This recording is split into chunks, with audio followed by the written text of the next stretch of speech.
Bos días a todos, moitísimas grazas pola súa atención. Comparezco unha vez máis para dar conta en primer lugar do contido da reunión que acabamos de manter co presidente do goberno e coas autoridades que conforman o mando único, así como cos presidentes das comunidades autónomas e, en segundo lugar, para darlle conta da situación e da información actualizada en relación coa pandemia do coronavirus. En relación a este segundo asunto, o número de persoas hospitalizadas en Galicia ascende a 180 pacientes, o número de persoas que están nas unidades de cuidados intensivos son 25 e o número de persoas que siguen atendidas nos seus domicilios ascende a 2.498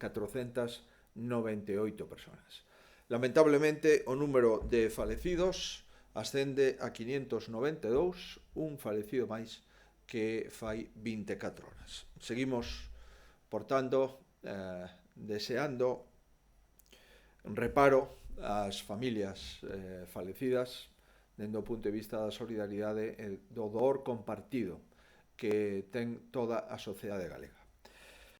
Digo que seguimos tamén afastándonos pouco a pouco das cifras registradas durante o pico da pandemia, recordarán a principios do mes de abril, e seguimos de momento, e espero que sexa así, pois vencendo a pandemia entre os servizos sanitarios, os servizos sociais e a excelente comportamento da sociedade galega. Efectivamente, neste momento, as porcentaxes de persoas contagiadas ou a porcentaxe de persoas hospitalizadas e en UCI pois sigue estando controlada. Prácticamente as UCIs galegas só están ocupadas por paciente COVID, o 5% das súas camas, o 63% das UCIs galegas están sin pacientes. No que se refire ao conxunto de camas de hospitalización, só o 2% das camas dos hospitais en Galicia están ocupados por pacientes COVID e o 49% das camas están baleiras no Servizo Galego de Saúde e nos hospitais de Galicia, o cual significa que estamos con unha moi baixa presión asistencial.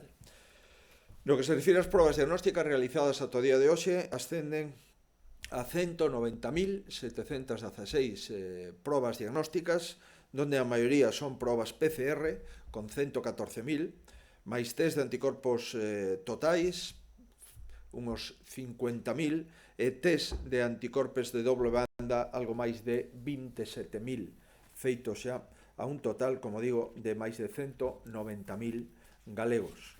En lo que se refire á taxa de letalidade a que mide o número de falecidos polo número de contagiados, Galicia, xunto con Ceuta e Melilla, son os 3 territorios con mellores datos na taxa de letalidade de toda España. Galicia está no 6,40%, España está casi no doble, a media, no 11,86%.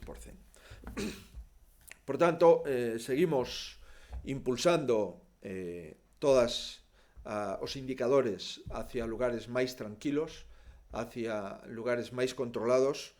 Eso sí, temos que afrontar con toda a intensidade xa a reconstrucción económica e a reconstrucción social na que vamos a vivir, na que estamos xa vivindo en moitos fogares e moitas empresas, e lamentablemente que vai a seguir impactando moitísimo nos próximos meses e nos próximos semestres.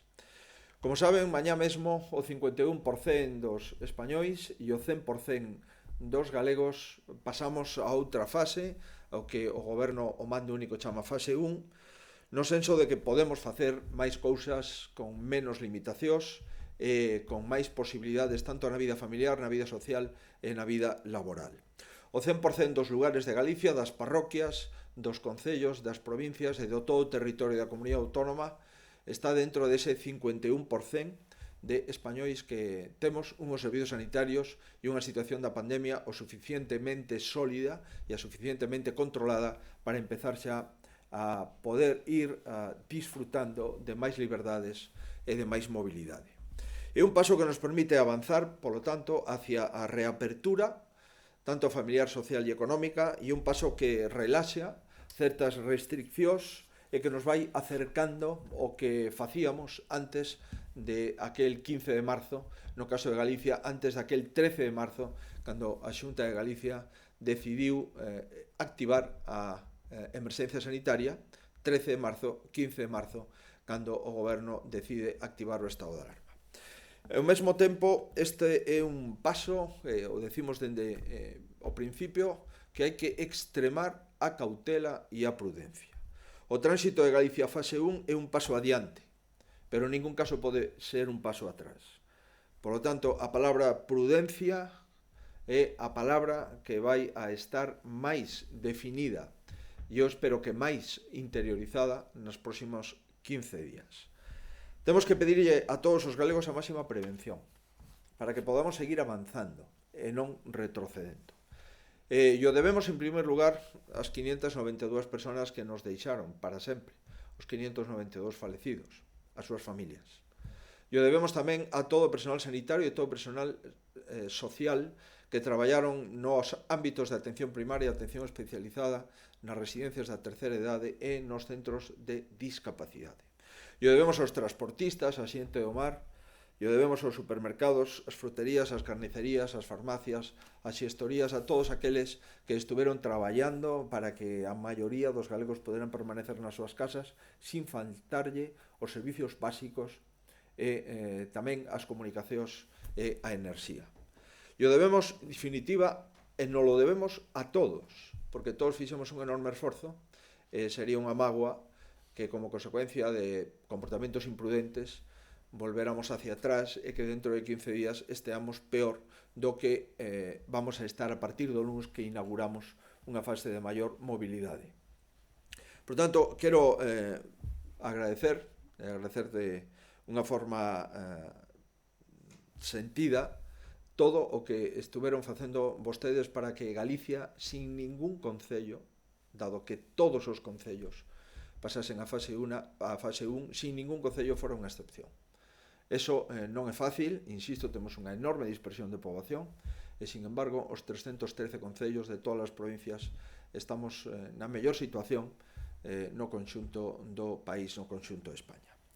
Volvo a reiterar, a corresponsabilidade significa non baixar a guarda, significa que debemos ir a modo para poder seguir avanzando e significa que a única vacina que temos de momento somos nós mesmos, o noso comportamento, e en consecuencia esa vacina que é o noso comportamento individual e colectivo é a que temos que utilizar para as seguintes semanas e para os seguintes meses. No que se refire ao contido e alcance da conferencia, eu quixera trasladarlles que o presidente do goberno sempre lle reiteramos que é bo traballar con instruccións claras e con certezas. Esta é unha constante do posicionamento de Galicia e tamén hoxe tamén foi unha constante.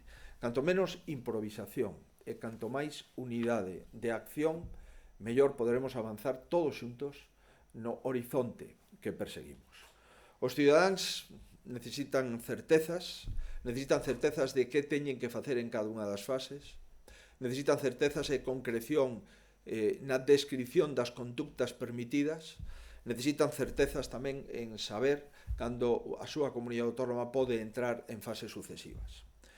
Evidentemente non se pode normalizar a aprobación de normas a contrarreloxo nin as rectificacións ou cambios de criterio en poucos días.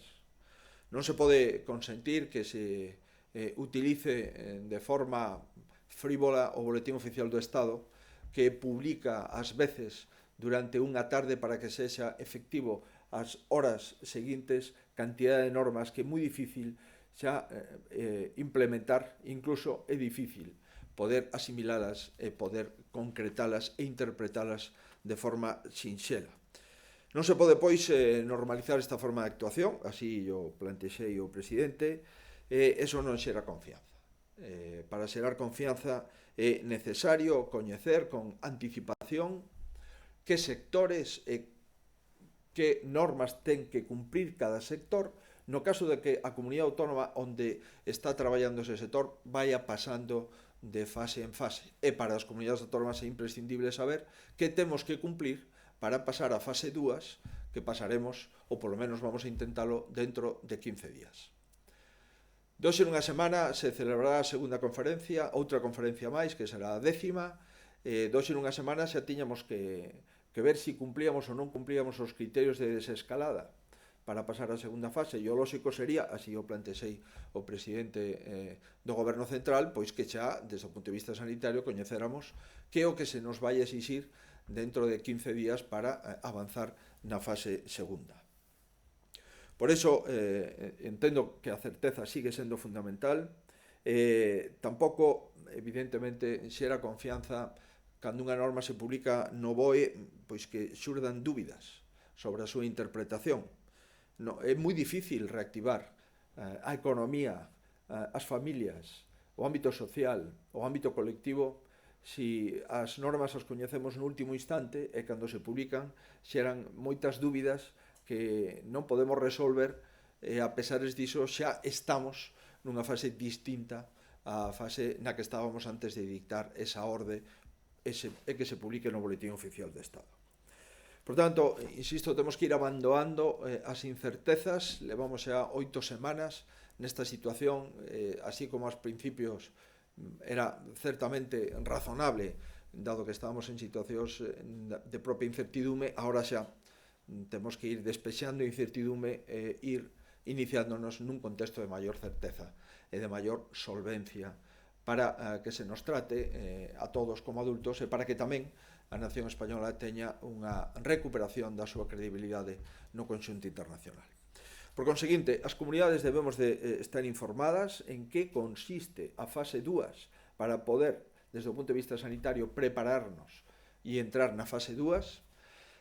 Os sectores productivos necesitan os protocolos con anterioridade para poder ir implementándoos, comprando o que é necesario, reordenando o volumen de usuarios ou de clientes nos seus establecementos e tamén, lóxicamente, os cidadáns necesitan para ordenar a súa propia vida familiar, pois coñecer en que consisten esos protocolos e esas fases. Todos debemos de coñecer, pois, cando se prevé tamén abandonar o estado de alarma. Esta foi outra das cuestións que algúns presidentes lle plantexamos ao presidente do Goberno Central. E é certo que o lóxico sería, dado que isto vai a durar tempo e probablemente os rebrotes nadie pode garantizar que non se produzan, e probablemente a vacina tampouco nadie pode garantizar que tardemos 1 ano e medio, 2 anos en conseguila, non podemos, lóxicamente, cada vez que hai un problema, utilizar o estado de alarma. Lle propuxen ao presidente que, se fora necesario, modificara ou engadira algún artigo á Lei Orgánica de Saúde Pública para que os problemas da pandemia sanitaria teñan un reflexo na normativa sanitaria e non ter que acudir a ese estado de alarma, de sitio ou de excepción tan excepcional na Constitución española. E quero decir que é a primeira vez que o presidente do Goberno, tanto a proposta nosa como a proposta de outros presidentes, é a primeira vez que se abre e que nos dice que o Goberno está traballando nunha legislación máis axeitada que o estado de alarma, aínda que pide tempo para ter esa legislación. Entendimos incluso que pide tempo para despois de esta fase de estado de alarma, estas fases, insisto que o Goberno parece quere seguir traballando co estado de alarma ata que finalice a desescalada prevista no mes de xuño. Nós pensamos que é posible ter unha regulación nas próximas semanas e ir abandonando ese texto tan excepcional como é o estado de alarma que prevé a Constitución para situacións que non poden durar meses nin poden durar trimestres, porque nos parece que é un estado moi limitativo de dereitos e que nese estado de alarma non se debe de utilizar para modificar normativa económica, normativa laboral, normativa empresarial e normativa de servizos públicos. A terceira cuestión que trasladamos ao presidente é a necesidade de maior unidade entre o mando único e as comunidades autónomas. Aplaudimos todos ese novo espírito que parece vai a reinar ou a influir nas próximas semanas, o novo espírito de cogobernanza entre o Goberno Central e as comunidades autónomas, pero teño que dicir que, igual que outros presidentes, ese espírito de gobernanza non empezou esta semana co mellor dos escenarios, tanto na forma como no fondo. Refírome á forma porque os conselleiros, conselleiras de Sanidade o venres tuveron un consello interterritorial para saber se pasaban ou non a fase 1 ás comunidades autónomas, e despois dese consello territorial ningún conselleiro de ninguna comunidade autónoma se lle informou de si se pasaba ou non pasaba a súa propia comunidade autónoma. E, sin embargo, nos tuvemos que enterar pola televisión, unha vez máis, que comunidades pasábamos e que comunidades non podían pasar. Por tanto, esa cogobernanza debe de ser transparente e non volver outra vez a enterarse a través de unha rolda de prensa nunha televisión, coa importancia que ten desde o punto de vista económico e social pasar de unha fase a outra.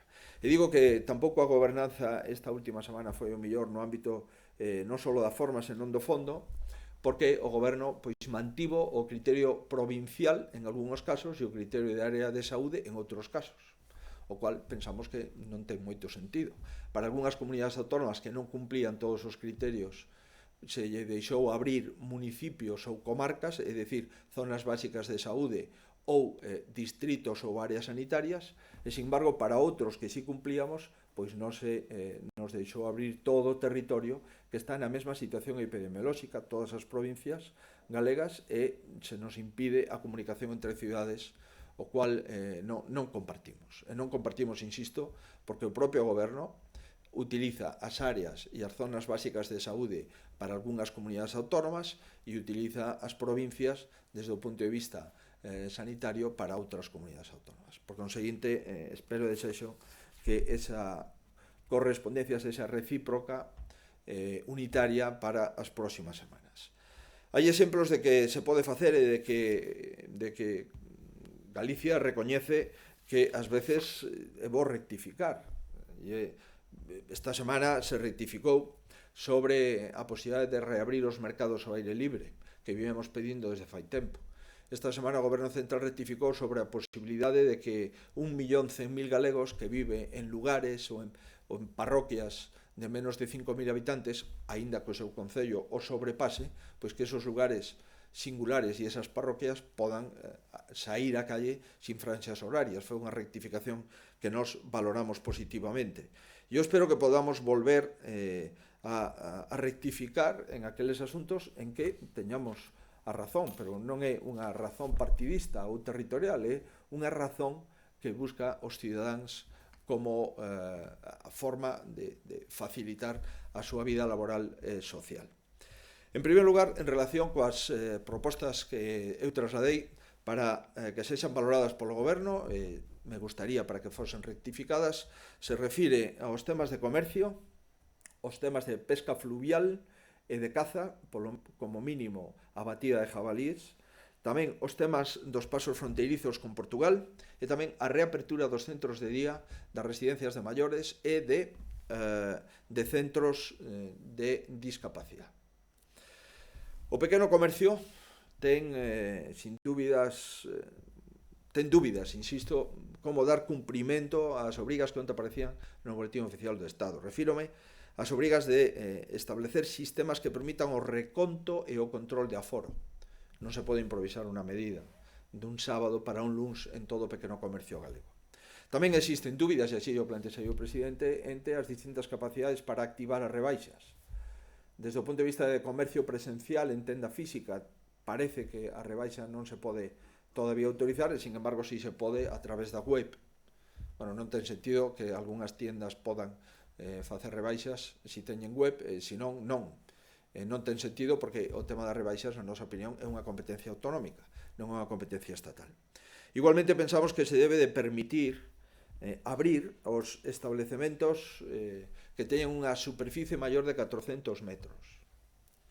Por qué? Pois porque se pode obligar a que a superficie que abren sexa 400 metros, pero o que non se pode é que se unha tienda ten máis metros non a podan abrir con independencia de que se comprometa a non utilizar máis de aqueles metros que estén permitidos. Creo que isto é fácil de entender. E, ademais, nun país, en un estado como España, donde somos socios da Unión Europea, o lóxico é, desde o punto de vista de comercio, que a norma sexa similar. En a maioría dos países da Unión Europea se pode abrir os comercios de maiores superficies e non ten sentido que non se pode abrir en España esas mesmas tiendas que se poden abrir noutros lugares de Europa. E finalmente, igual que conseguimos que os concesionarios de máis de 400 metros podan abrir, pois lóxicamente nos parece que se debe de abrir tamén a aqueles almacéns que se dedican a artículos de construcción, a artigos de saneamento, de maquinaria industrial ou agrícola. Si abrimos a agricultura, a gandería e a construcción, o lóxico é poder comprar o material que necesitamos para traballar en estos sectores. Igual que o lóxico é que se abrimos concesionarios de máis de 400 metros, se poda abrir tiendas, comercios de máis de 400 metros, aínda que se limite a porcentaxe de superficie na que se pode atender os clientes, por suposto, con limitacións de aforo e coa distancia física de 2 metros entre eles. En fin, vamos a ver se somos capaces de facernos entender ao respecto. Tamén pedimos aclaración sobre a obriga de abrir os centros de día e os centros de discapacidade. Nos parece que non estamos preparados para isto. Por lo tanto, nós non vamos a abrir os centros de día e os centros con discapacidade mentres non teñamos protocolos aprobados polo Comité Clínico do Servicio Galego de Saúde. É a población vulnerable, e a población vulnerable non podemos improvisar dende un sábado como foi onte, ata un luns para abrir ese tipo de establecementos que necesitan, desde logo, unha estrategia de apertura e cunhos circuitos para o persoal e para os usuarios seguros. No caso de Galicia, insisto, estamos traballando cos centros e as entidades sociais para conquerir esos protocolos e, volvo a reiterar, non estamos en condicións, dende logo desde o punto de vista sanitario, de tomar a decisión de abrir isto o próximo lunes. Non o vamos a facer. E o trasladamos ao presidente, e o presidente entendeu que por criterios de prudencia, comunidades autónomas que consideren que non deben de abrir, pois que o faga. En terceiro lugar, falamos da pesca. A pesca é un deporte individual. A pesca fluvial, 600 ríos en Galicia, centenares de povos por onde pasan os ríos. Non ten sentido que, si desde que se aprobou a posibilidade de facer deporte individual se pode ir a pescar, é dicir, hoxe se pode ir a pescar, que mañá non se pode ir a pescar, porque o Boletín Oficial do Estado así o concreta. Non ten sentido, insisto, que a Comunidade Autónoma Galega, de acordo cos sindicatos agrarios, autorizase batidas de xabalís para preservar os pastos, o millo, as patacas, en definitiva, os cultivos, que a partir de mañá non podamos facer batidas de xabalís. Por tanto, quedamos en que isto o íbamos a ver tamén no ámbito bilateral co Ministerio de Sanidade, e eu espero desexo que non se adopte ninguna decisión de prohibir a pesca ou a caza neste ámbito, mentras non cheguemos a un acordo que espero sexa un acordo fácil, porque a inmensa maioría dos presidentes autonómicos así o plantexamos. E tamén fixemos unha cuarta reflexión sobre a situación dos pasos transfronteirizos entre Galicia e o norte de Portugal. Galicia e o norte de Portugal temos unha situación epidemiolóxica moi parecida. Portugal está abrindo con maior celeridade o seu comercio, a súa actividade económica que España, e, polo tanto, agora pensamos que é tempo xa de regular pois as cidades, as eurocidades que temos coa fronteira de Portugal e a eurorrexión entre Galicia e o norte de Portugal, que teñamos uns pasos transfronterizos máis permeables. Veremos a ver si somos capaces nos próximos días de chegar a acordos en estos asuntos, veremos a ver si esa cogobernanza se cristaliza e veremos a ver si a cláusula de salvaguarda territorial que plantexamos dende Galicia fai semanas pois realmente funciona, e eu espero que no ámbito do comercio, no ámbito da pesca, da caza, no ámbito dos pasos transfronterizos e tamén no ámbito dos centros de día e nos centros de discapacidade podamos avanzar para non retroceder cuestións que xa estaban permitidas na comunidade autónoma. A penúltima cuestión da que falamos, lóxicamente, foron as discrepancias que mantemos boa parte dos presidentes autonómicos, con independencia do color do goberno autonómico, en relación cos criterios de reparto dos 16.000 millóns de euros, primeiro, digamos, contexto ou bolsa que se vai a repartir ás comunidades autónomas con fondos da Unión Europea, e desos 16.000 se reparten con carácter prioritario 10.000 adicados á sanidade. Os criterios de reparto, a maioría dos presidentes autonómicos son os consideramos correctos, porque non responden a criterios sanitarios no senso estricto. E de feito, porque ademais se apartan de dos criterios que viñan sendo utilizados para o financiamento autonómico no seu conxunto, o sistema de financiamento que coñecemos, e tamén se apartan dos criterios que se pactaron co Ministerio de Sanidade para distribuir, en principio, 1.000 millóns de euros, ao principio da pandemia, foi o diñeiro que se nos trasladou ás comunidades autónomas, se pactaron uns criterios, finalmente se transferiron solo 300, pero de acordo con esos criterios.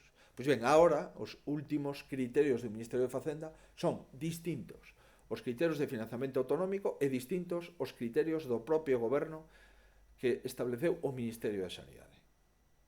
Eu espero que podamos avanzar, porque a maioría dos presidentes autonómicos así o propuxemos. De feito, por darles un dato, os criterios que se pactou para co Ministerio de Sanidade fai unhas semanas é que a población protexida ten un valor do 80% e, sin embargo, o criterio do Ministerio de Facenda que coñecimos fai uns días, pois rebaixa o criterio de población protexida ao 28%. E isto, pois, non ten sentido. Non podemos pasar de un criterio do 80% de valor a un criterio do 28%. Lle trasladei ao presidente a nosa discrepancia profunda, porque perxudica claramente aquelas comunidades autónomas que fixemos cousas distintas para evitar o colapso dos hospitais. Por exemplo, perxudica a Galicia porque Galicia tivo 3.500 pacientes seguidos co sistema de teleasistencia dentro dos seus domicilios. Perxudica a Galicia porque Galicia abriu residencias integradas para concentrar os maiores con positivo de coronavirus e non ter que leválos a camas hospitalarias. Si solamente se ten en conta o número de camas hospitalarias utilizadas e o número de camas de UCI utilizadas, se está prexudicando a aquelas comunidades que, como por exemplo Galicia, invertiu máis de 1.100 novos contratos no ámbito das residencias integradas e no ámbito dos servizos sociais, e tuvemos residencias integradas aproximadamente con 250 camas operativas durante todas estas semanas e 250 camas en un hospital comarcal grande. Por tanto, eso de utilizar só o criterio das camas hospitalarias e as camas de UCI non podemos compartilo e, ademais, na nosa opinión, non é un criterio xusto. A maioría de presidentes, insisto, está de acordo en que isto debemos de replantexalo outra vez. Por último, a última cuestión que comentamos foi o ingreso mínimo vital, o que se ven a chamar a renta mínima. E é certo, verdad, é que nos preocupa os vaivéns que estamos observando en relación coa renta mínima, dado que inicialmente era unha renta que viña a complementar as rentas de cada comunidade autónoma, no caso de Galicia o Risga, e, sin embargo, na última reunión co ministro de Seguridade Social, pois se nos dixo que xa isto non tiña nada que ver co Risga e que sería unha renta distinta a do Risga e que sería xestionada pola Seguridade Social. O que ocorre, se isto se confirma, é que haberá un solapamento de rentas de integración social das comunidades autónomas, de pensións non contributivas da Seguridade Social que xestionan as comunidades autónomas e de unha renda mínima vital que parece ser pode xestionar o goberno central. O que parece lóxico, e tamén boa parte dos presidentes coincidimos, en que todo isto se faga de unha forma conxunta, todo isto se fusione, e que as comunidades autónomas, do mesmo xeito que xestionamos as pensións non contributivas, podamos xestionar a renda mínima que temos en cada comunidade xunto con outra renda que pode ser maior e ampliada por parte do goberno central e entre todos buscar criterios homoxéneos para tratar situacións semellantes de forma semellante. En definitiva, ata aquí a conferencia de presidentes. Esperamos que o goberno central atenda estas peticións que a maioría das veces foron peticións que os respectivos presidentes fomos coincidindo, e eu espero e desexo que dentro de 15 días, donde Galicia, como o resto, se vai examinar da fase 2, se somos capaces de seguir abrindo a nosa economía, as nosas familias, os nosos comportamentos sociais, que saibamos con maior celeridade, se é posible, cales son os criterios os que nos temos que someter. E por iso lle plantexamos tamén cales son os criterios para o inicio do próximo curso académico. É fundamental coñecer, porque empeza o período de matrícula, e é fundamental coñecer cal é a decisión do Goberno Central en relación co curso académico, porque a competencia é unha competencia compartida entre o Goberno Central e as comunidades autónomas. E se non sabemos o criterio do Goberno Central, pois vamos a improvisar e posteriormente a rectificar o criterio dunha comunidade autónoma. En relación cos compromisos do presidente do Goberno, se comprometeu a revisar os criterios de reparto dos 16.000 millóns. Eso é un avance, veremos a ver se podemos chegar a acordos. Tamén se comprometeu a revisar os criterios en base a relacións bilaterais os que fixen referencia, explícitamente falou da pesca, dos temas de caza. Espero tamén que nos temas de comercio podamos avanzar. E o presidente tamén se comprometeu a convocar a conferencia das cuestións da Unión Europea para revisar cal é o papel das comunidades autónomas nos fondos europeos, nos préstamos europeos e nas transferencias europeas que vai a recibir España como socio da Unión Europea. E tamén se comprometeu, espero que esta vez tamén o podamos concretar, en facer un tratamento ao medio rural como unha peza separada na desescalada.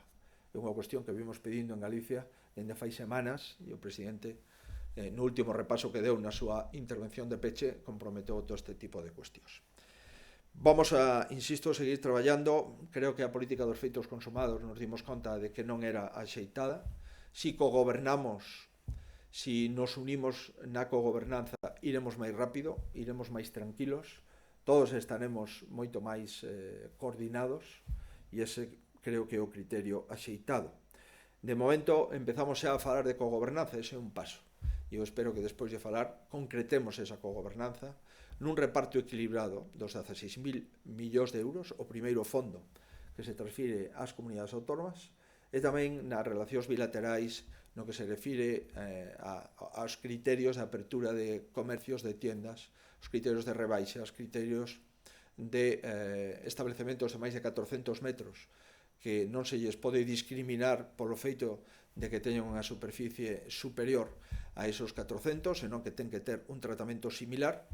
E tamén, por suposto, os criterios de educación e os criterios de reparto dos fondos que vai a recibir España como Estado membro da Unión Europea. E, como sempre, lles propoño que se sigan cuidando para que, entre todos, como fixemos nas últimas semanas, podamos seguir avanzando hacia unha reactivación social e unha reactivación económica que tanto necesitamos, sin perder, eso sí, a cautela e a garantía sanitaria na que seguimos absolutamente centrados e concentrados. Nada máis e moitísimas grazas.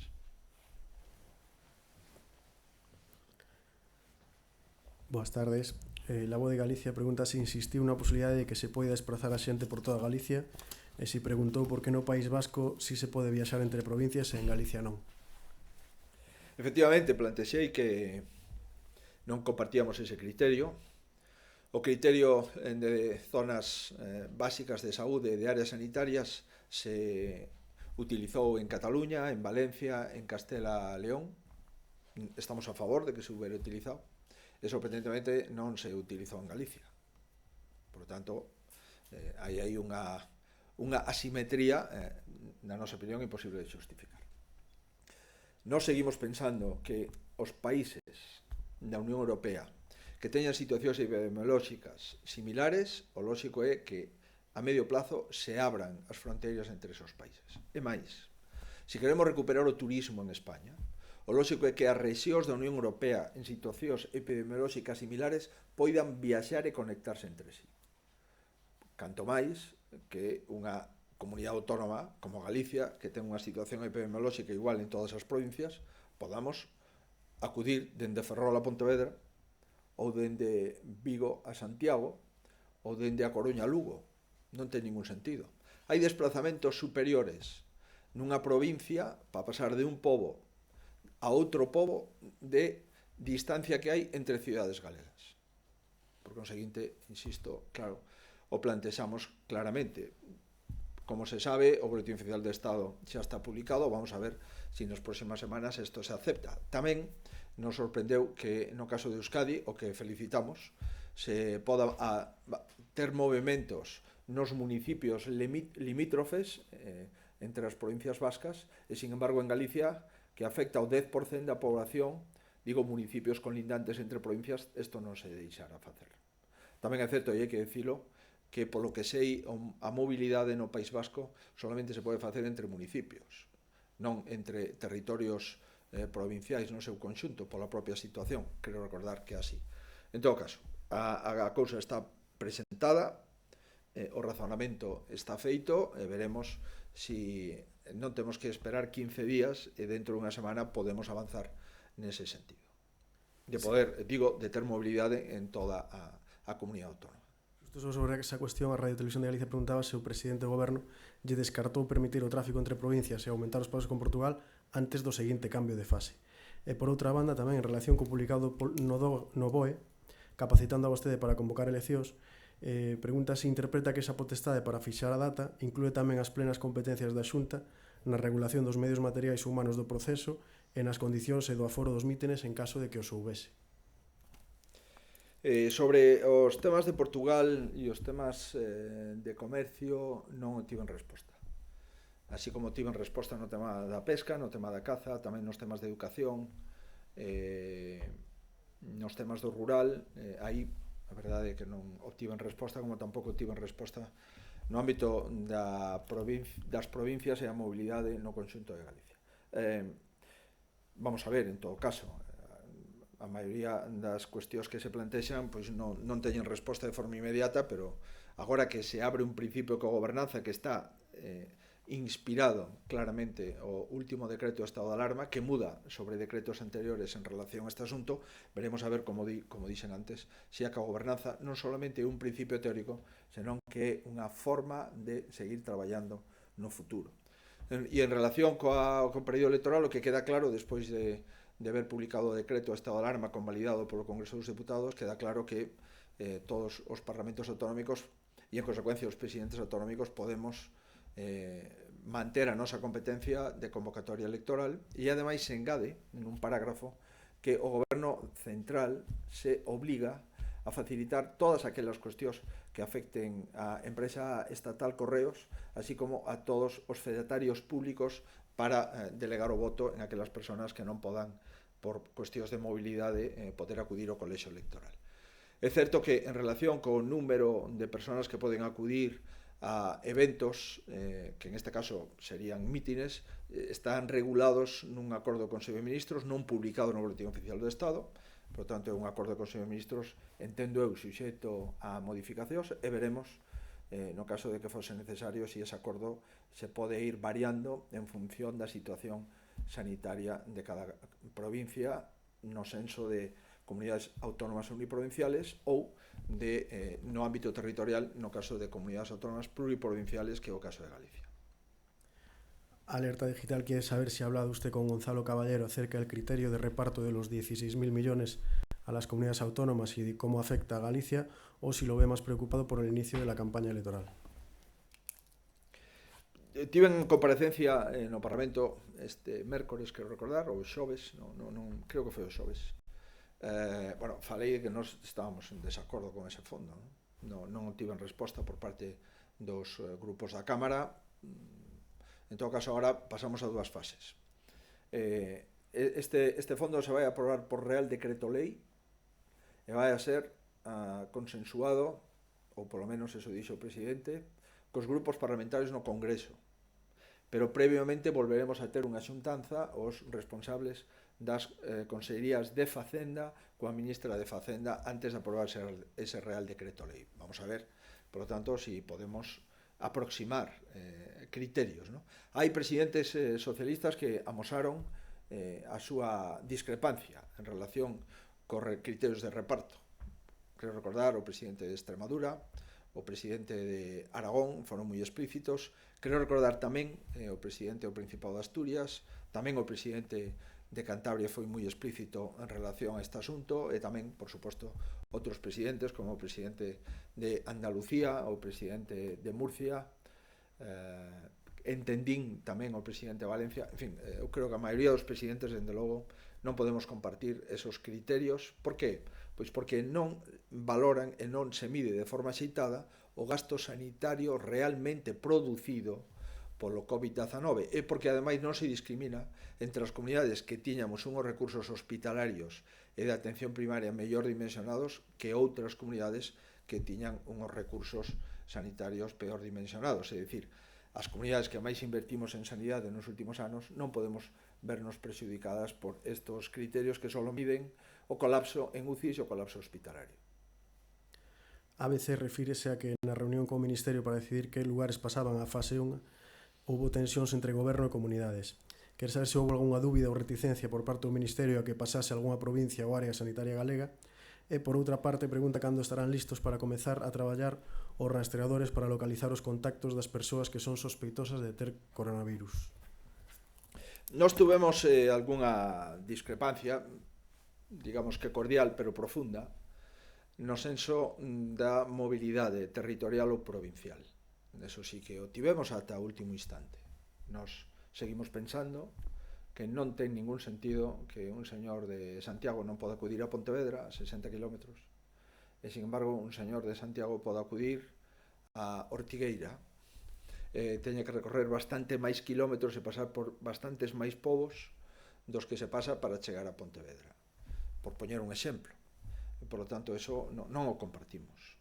Eu comprendo que por parte do goberno ao mellor é máis fácil controlar o tráfico provincial, pero a provincia e a sanidade non son cuestións homogéneas. Nada ten que ver un límite administrativo con unha cuestión sanitaria. Moito máis, incluso en Galicia, que, como saben, a maioría dos galegos, boa parte da provincia de Pontevedra, a súa área sanitaria era de Santiago.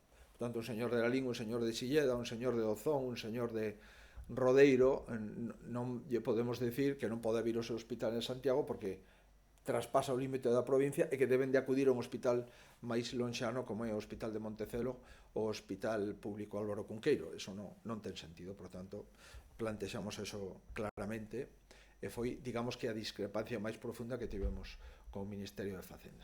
En relación co outro, nós estamos neste momento traballando no ámbito tecnolóxico. Seguimos traballando ao respecto e pedimos ao Goberno Central unha aplicación tecnolóxica común para todo España e sería óptimo que tuviéramos unha aplicación tecnolóxica común para toda a Unión Europea. E con isto facilitaríamos as labores de rastreo e as labores de seguimento de posibles positivos.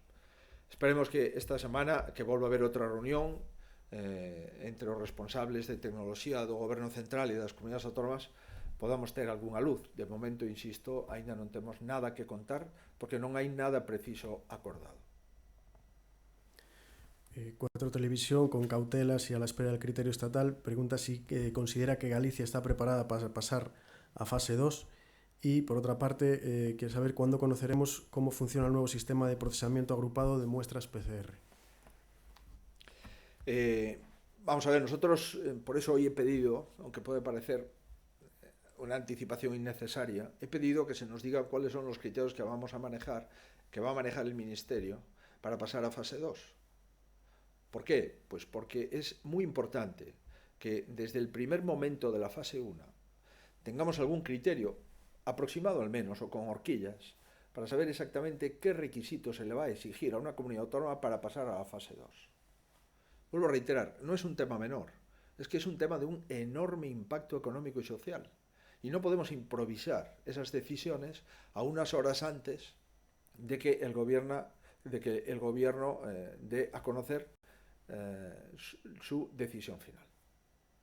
Si realmente hay una comisión de expertos y hay una comisión que parametriza y objetiva cuáles son los criterios, esos criterios con mayor antelación son criterios que la gente puede entender, que los servicios sanitarios pueden gestionar y, por tanto, podemos tener éxito en la superación de los criterios. Nosotros no sabemos si podemos pasar a la fase 2 porque no sabemos qué se nos va a exigir para pasar a la fase 2. Lo que sí digo es que nunca ha habido en la sanidad gallega tantas camas libres en los hospitales, tanto de UCI como de hospitalización. Es decir, en este momento el número de camas de UCI vacías es el 63%. Y el número de camas en plantas de hospitalización vacías es el 49%. Por eso estamos reactivando la atención primaria y la atención especializada. Nunca hemos tenido tanta disponibilidad y tanta potencia instalada para tratar una patología como la que tenemos en este momento. Lo lógico, por consiguiente, sería ir avanzando, eso sí, con prudencia y con la vacuna de la responsabilidad de cada ciudadano hacia esa fase 2, pero desconozco, vuelvo a reiterar, cuáles son los criterios, y de aquí a una semana, pues deberíamos ya de tener los primeros avances si una comunidad va a pasar o no va a pasar a la fase 2, porque hay que avisar a los sectores productivos. Y los sectores productivos, si se les avisa con 10 días, pueden ir haciendo sus ajustes, sus cambios, sus nuevos modelos de circulación y de atención al público. Si no, tienen que hacer gastos y no saben cuáles, tienen que hacer gastos y no saben si ni siquiera van a ser útiles, porque no saben si van a poder abrir. En fin, anticipación y certeza. Esto es lo que pedimos. En relación con nuestro sistema de pooling para hacer muestreos en unidades de población semejantes, yo espero que, si no es mañana, será pasado, los responsables del complejo hospitalario público de Vigo lo hagan público a los ciudadanos de cómo estamos ya planteando una técnica de pooling que realmente, si funciona, y yo estoy convencido que lo hará, será un antes y un después para dar seguridad en las fábricas, en los centros sanitarios y también en otros centros donde trabaja mucha gente y es necesario pues hacer testeos con mayor frecuencia. Hay varias sobreelecciones. Cuatro recuerda que en su última intervención decía que buscaban la quincena más segura para celebrar elecciones. Pregunta si va a ser en el mes de julio. Y Europa Press, en esa línea, también decía si ya ha despejado la duda de cuál será la quincena más segura para votar.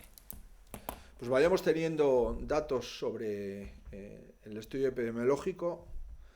Hemos pedido algunos informes a algunos especialistas para que nos concreten cuáles son, en base a los criterios que ya manejamos ahora y los datos que tenemos ahora, cuáles en los momentos o las quincenas que se considera que hay menos riesgo de rebrote, y en cuanto lo tengamos lo haremos público. Ese es nuestro objetivo y nuestro compromiso. Yo espero que en los próximos días tengamos ya el test epidemiológico que hemos hecho, con una oleada de 50.000, más criterios de expertos y que nos digan si es más razonable un mes que otro. En todo caso, estamos hablando de cuestiones que desde el punto de vista, digamos, temporal no son tan distantes. No estamos hablando de mucha diferencia entre meses. Estamos hablando de antes o después del mes de agosto. Comprenderán que si es antes o después del mes de agosto no tiene una gran relevancia desde el punto de vista político, pero sí puede tener una cierta relevancia desde el punto de vista sanitario. Y a mí lo que me preocupa es esa relevancia, la relevancia desde el punto de vista sanitario. Tamén sobre esta cuestión preguntan se ten previsto reunir esta tarde os partidos galegos e concretamente el diario.es cuestiona sobre cando ten pensado facerlle unha proposta sobre a data das eleccións ao resto dos partidos. Intentei respostar a isto coa resposta anterior. En canto teñamos os informes e teñamos o test epidemiolóxico valorado e testado, poderei a disposición dos partidos políticos esa información desde o punto de vista sanitario. Sobre as reunións cos grupos parlamentarios, o que quedamos, de acordo co propio consenso que se chegou entre os grupos parlamentarios na Cámara, é que o presidente da Xunta comparezca 2 veces o mes no Parlamento e, en consecuencia, as reunións que tiñamos despois das conferencias de presidentes queden sin efecto. Pois non tería moito sentido pois comparecer todos os domingos e adicionalmente comparecer semana sí e semana non, porque serían nun mes 6 comparecencias, 4 en pechado e 2 en aberto. Por tanto, a min o que se me trasladou por parte do Grupo Parlamentario Popular é que unha vez que se chegou a un consenso para activar a Diputación Permanente, ese o consenso que rixe sobre outro tipo de comentarios a porta pechada. En todo caso, se hai algún grupo parlamentario que queira coñecer algún detalle de algunhas cousas que comentamos na conferencia de presidentes, eu estou a disposición para manter vía telefónica calquer contacto se é que son capaz de respostar algunha dúbida que lle poderan ter os grupos no caso de unha vez finalizada a conferencia de presidentes que acabamos de rematar. Europa Press, aínda que o descarte para este luns, ten a Xunta algún horizonte para reabrir residencias e centros de día? Precisamente levamos dúas reunións do Comité Clínico onde lle pedimos aos xeriatras e, por suposto, tamén ao resto das especialidades, pero de unha forma moi específica aos xeriatras e aos médicos de atención primaria, un protocolo para reabrir as residencias e os centros de día. Mañá hai reunión outra vez do Comité Clínico. Eu espero que se aborde nesa reunión e que podamos ter un protocolo para reabrir os centros de día e os centros de discapacidade a partir de esta semana, que teñamos o protocolo aprobado, e a partir de aí, en base ao que nos diga o protocolo, tenemos que ir axustando determinadas actuacións nos locais e posteriormente a proceder á apertura gradual de esos centros en Galicia. Pero, insisto, está na orden do día do Comité Clínico do Servicio Galego de Saúde dende fai 2 semanas e mañá será a terceira semana onde se vai estudiar. Galicia Confidencial di que se referiu que hai un 50% de camas ocupadas e o 2% con pacientes COVID e que non hai moita presión asistencial. Quere saber a que cree que é debido isto? E, por outra banda, di que hoxe sai a entrevista de Jordi Évole ao ex-narco Marcial Dorado, que di que dormiu na súa casa e que fixo almorzos. Interpreta que dirá que este tema non lle interesa, pero pregunta se mantén que non tivo unha amistade estreita con este señor. Supoño que toda a xente que sigue a actualidade política galega sabe que dende o ano 2013 levo contestando a preguntas sobre este aspecto. Por lo tanto, comprenderá que se levo 6-7 anos contestando a este tipo de preguntas, non me sorprende que volva a haber outra pregunta no día de hoxe. O que queira ter a súa propia opinión, pois que simplemente revise todas as respostas que din durante todos estes anos. E en relación con o número de camas que temos ocupados e o aforo que temos ocupado en consecuencia tamén libre, pois certamente como consecuencia do COVID hai moita xente que disminuiu a súa asistencia hospitalaria. Nós tamén reprogramamos a cirurxía programada, a cirurxía non urxente, e iso, o conxunto dos dous factores, pois o que están dando é que hai unha moito menor presión asistencial nos hospitais e que temos a maioría a 49% das camas baleiras. O 2% están utilizadas por COVID e o 49% con outros diagnósticos. E o 49% restante, insisto, están baleiras. Esta é a situación na que están os hospitais neste momento. Que o que fixemos? Aprobar un protocolo tamén na Comisión Clínica para reactivar, en primeiro lugar, a cirurxía maior sin ingreso e tamén as patoloxías de prioridade 1, que si requieren ingreso. Pouco a pouco, nas seguintes semanas, iremos reactivando a actividade hospitalaria, igual que a actividade de atención primaria, que empezamos xa mañá mesmo, mañá luns, a ter máis actividade programada nos centros de atención primaria. O que quería decir, trasladar, é que estamos, desde o punto de vista de potencia sanitaria instalada, sin dúbida, nos mellores momentos de poder atender esa pandemia e, se hai rebrotes, pois esos rebrotes, que espero que sexan menos intensos, dende logo, que este ataque frontal que sufrimos no mes de marzo e nas primeiras semanas do mes de abril. Moi ben, pois moitísimas gracias a todos e, como sempre, seguimos informando.